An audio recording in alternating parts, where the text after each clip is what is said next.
Hey everybody, this is Chris with Simple Tech and welcome to this week's Simple Tech Tips, helping you take the stress out of IT. So this week we're going to be talking about probably the most important thing I feel like every single user should know, and that's how to use Time Machine on your Mac. Time Machine is the backup software that Apple has been putting on their system since, I believe it's Snow Leopard 10.8, what was that, like 2008 when it was introduced. And what's the beauty of it is all you need is an external hard drive, plug it in, tell it you want it to back up, and man, the system does it for you. But you get the peace of mind that all your data is protected. Kind of like the wedding photos I once lost. I'll tell you more about that during our video. So if you're all set and ready to go, well, let's get started. All right, so let's talk about Time Machine. So as you can see here, I've already opened my system preferences. If you haven't opened up yours yet, easiest way to do it that I know everybody has access to, go up to the Apple logo in the top left of your machine, choose System Preferences, and boom, here we are. So now Time Machine is kind of towards the bottom here. You can see me highlighting here for you. Bottom right. Now, when we click on that, the beautiful thing about Time Machine is it is very, very simple to set up.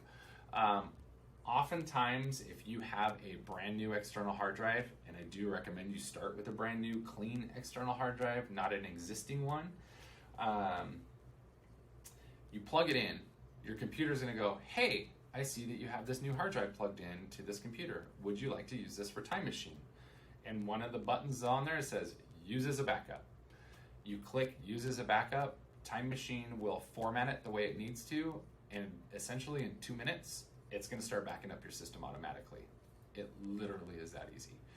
But we're gonna go into a little more detail. So the main reason why I say use a clean disk is because if or external hard drive, I should say, so that way people know what I mean by disk. The reason why I say to do that is when you plug in an existing hard drive that maybe you've used with the computer before, it's not gonna prompt you, first and foremost. Second, if you do come in here to set it up, what you'll see is where mine says backup automatically. Over off to the side, you'll have like a select disk option. When you select that, if it's not formatted appropriately, it will erase the drive. I have had clients that have had stuff on those drives that they have not wanted to lose, and they didn't realize that it was going to erase it when it said it was going to format it. It was going to erase it and clear that drive off. So that's why I would say start with a new one. Hard drives, external hard drives are extremely cheap these days. You can get a 5 terabyte like Samsung one at Costco for like 120 bucks. 5 terabytes 8 years ago would have cost you like $300. And it's a portable drive, not a big, huge desktop one on top of that.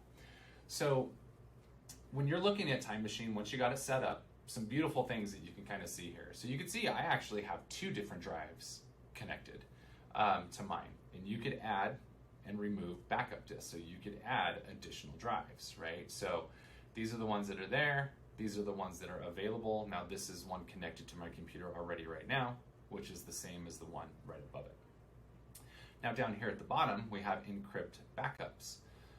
Again, kind of like if you look at my security privacy video, and when we're talking about file vaults and encrypting the data, this is kind of very similar to that. Encrypting the backup essentially means that you got to have a password in order to unlock it and access the data. So if you have some sensitive information on your computer and you're using file vaults, I would also recommend that you encrypt your backups as well. Because somebody comes in and steals your computer and your backup drive from the office. I mean, mine are both sitting on my desk right next to each other, so it's really easy to grab both and they're out the door. So definitely do that if you have some sensitive information there.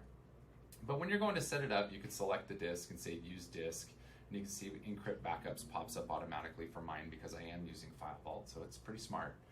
And once you do that, it'll show up here in about 2 minutes or so, it'll start backing up. Now, as your systems are backing up, the way Time Machine works, and you can see here, it does local snapshots, hourly backups, daily backups, and weekly backups. So every hour that external hard drive is plugged in that you're backing up to, every hour it determines any changes that have been made and it starts to back up automatically. Now I have a portable computer, so sometimes I don't always have my backup drive plugged in. I might plug it in maybe once a week, and that's really this top one here. It looks different because it's actually on my network at home. but at the same time, I'm not always connected to my network at home. I don't always have my computer with me. So when I do go home, I can tell it, hey, I need you to back up. And up here, well, let's first talk about this. Show Time Machine in the menu bar. If that's selected, you'll get this beautiful little icon up here in the top right-hand corner. Kind of looks like a clock with the backwards arrow, right? And so you can see last backup was to backups, which is the drive it's currently connected to, what time that it did it, and then I could also tell it to back up now. So if I was at home and I was on my network and I wanted to back up my computer there, which you can see I haven't done since August 1st, and today's the 17th, I can click here and just say backup now, and it's going to search for that drive and back up to it automatically for me. And so that's a great way, if you have a laptop, to trigger backups when you want them to be completed. So that way then you can disconnect your drive, put it away, do whatever you need to. Because not everybody needs to back up every hour on the hour, right? Sometimes you can go a week without backing up. And then you always don't have to have that thing connected to your machine. Now, Enter Time Machine that is down below, that is when you actually maybe have accidentally deleted a file and need to recover a file. And you're going to go back in time and say, you know what, let's demo that a little bit now. So what I'm going to do is I'm going to take one of these that I have on my desktop. I am just going to delete it, send it to my trash. Let me empty my trash. So it's gone. I have just emptied my trash. There's nothing in it. And that file is gone. So now if I decided, I wanted that file back, I didn't even see what the name was, so I don't know what I'm looking for, so we'll figure it out. If I do Enter Time Machine, because I wasn't in another folder already, it assumed I was looking for my desktop automatically. I'm moving my hands as if you could see my hands. But if you were in a folder, it would actually show that folder up here that you were in for what you're looking for. So now over here on the right-hand side, you can see it says Today, Now. I also have a nice list that I can go back to, right? So if I wanted to look at my desktop on Tuesday, August 2nd, I click on that. We gotta kind of give it minutes to load. So you can see we have different files. I don't have those files that are on there anymore. And then I can come forward a day maybe. But this allows you to go back in time and find the file that you're looking for. So you can see this is the items that were on my desktop on August 10th at 11:03 a.m. when it did that backup. I'm gonna go back to today. I'm gonna go back to 1:03 when I know it did its last backup. And I think it was this one, so I'm gonna select it.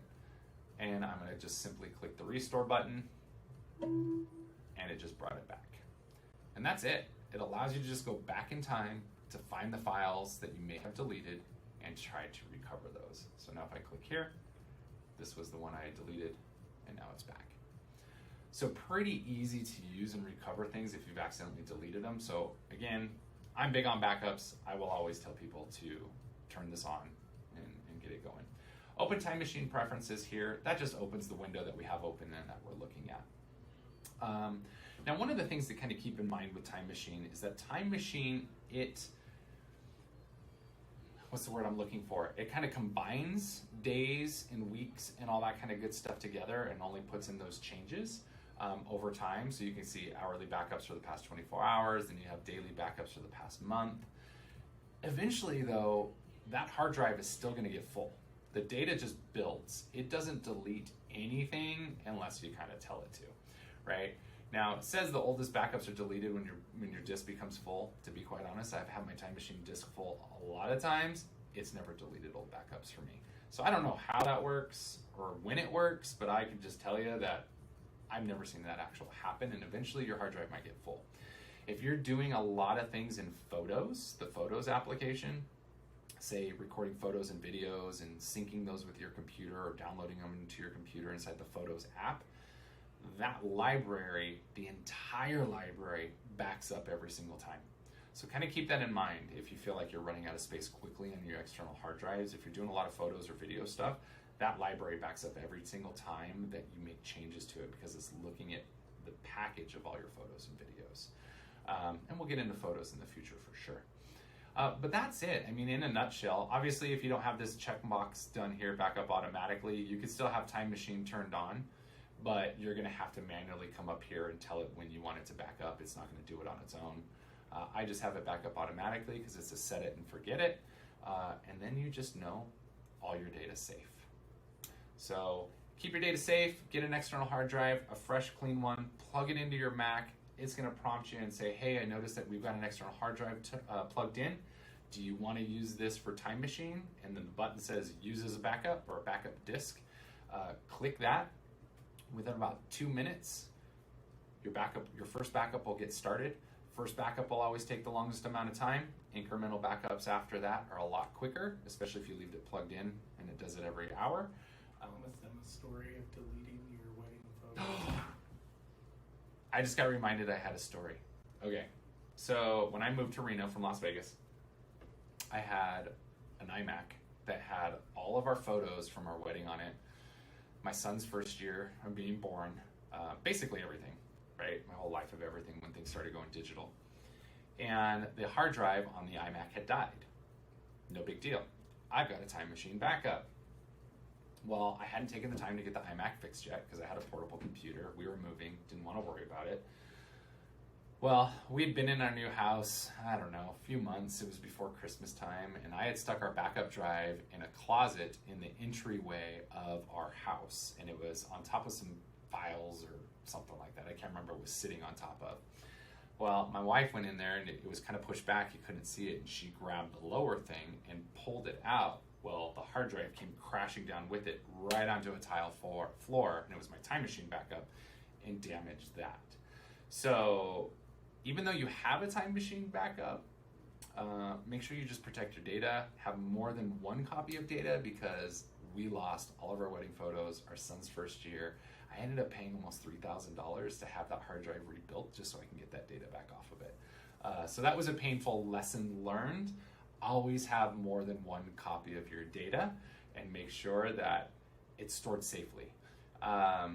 I always suggest a 3-2-1 backup solution, which basically means 3 copies of your data. One is obviously the machine you're working on. Another one is a local backup in the event something happens so you can recover quickly or get those files back quickly. And then one of them is off-site. And so the reason why off-site is, imagine if you had a fire, a flood, or theft, and the 2 items that were at home or in your business were stolen or damaged or anything along those lines, all your data is gone. But at least with an off-site backup solution, you know your data is protected somewhere else.